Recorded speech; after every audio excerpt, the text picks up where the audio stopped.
what are we going on to now? Right now, we're going to start with the almighty barbell curl. Start working on the biceps. We're going to start off with 4 sets of a straight barbell curl. This is a staple. You do these as much as you would do squats, So and we are going to start off with 25 on each side, full contraction, positive and negative. You're going to see. Here's a trick question for you, Kai. Let's see if you get the answer right. What's more important, the negative or the positive on this movement? Let's phrase your answer in the form of a question. Honestly, what's more important? Wow, to me, I would say both. I personally, I'm thinking both. What do you think is the benefit of the negative portion? Because a lot of people I see just let the weight fall down almost on the gravity, and they don't control it on the way down. Well, number one, I think the demonstration of control, I think, always allows me to recruit more muscles and, create more work going on in the muscles that are being recruited. Not to mention the secondary muscles that, the stabilizer muscles that come on board that actually get a chance to receive some kind of stimuli in an effort to help develop them as well.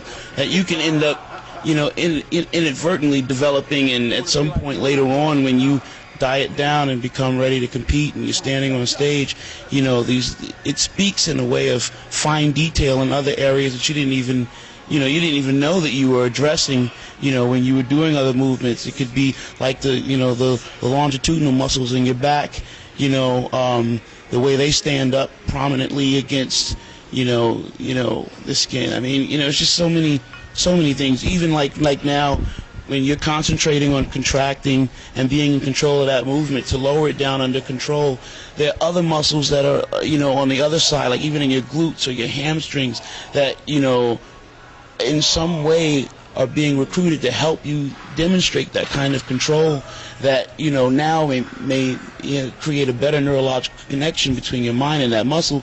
And now when you're able to do or trying to do a movement that will, like a squat or something like that, it can help to allow you just that much more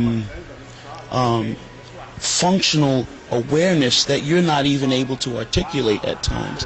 That make a difference. You did a very good job articulating that, I might add. Vic, what is the major mistakes that you see people make when they do this exercise?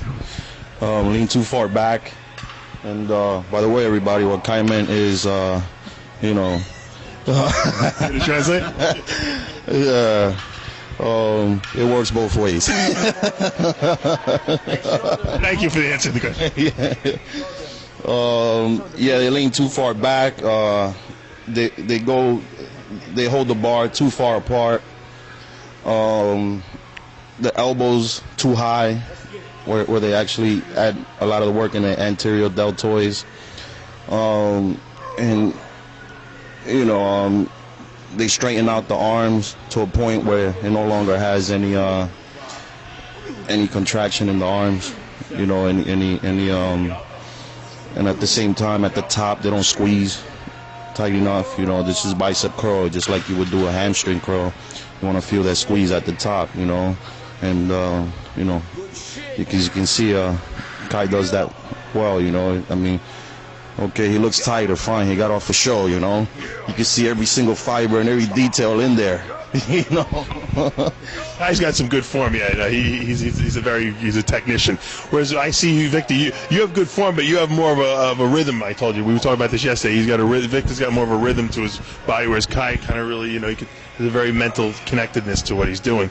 And both techniques work, but the idea is to develop your own technique and then nurture that. If you have your own technique and you're not getting results from it, then obviously you should try to figure out what you're doing wrong. And that's the key. And like Victor says, the upwards, the positive portion, the eccentric and negative portion, are both very important. One for strength generation, one for building new muscle fibers or stimulating the production of new muscle fibers. All right. Now, at a certain point, when we do these straight barbell curls, I mean, everyone gets to this point. Even you guys who have phenomenal form, the weight does get heavy, and the form deteriorates a little. What's the advantage of going heavy where you have to cheat a little bit? Oh, the advantage, I think, particularly if you have taken the time to really, work through the proper mechanics, earlier on, the muscles have been brought online, the blood has been pumped into the correct places that it needs to be. So now,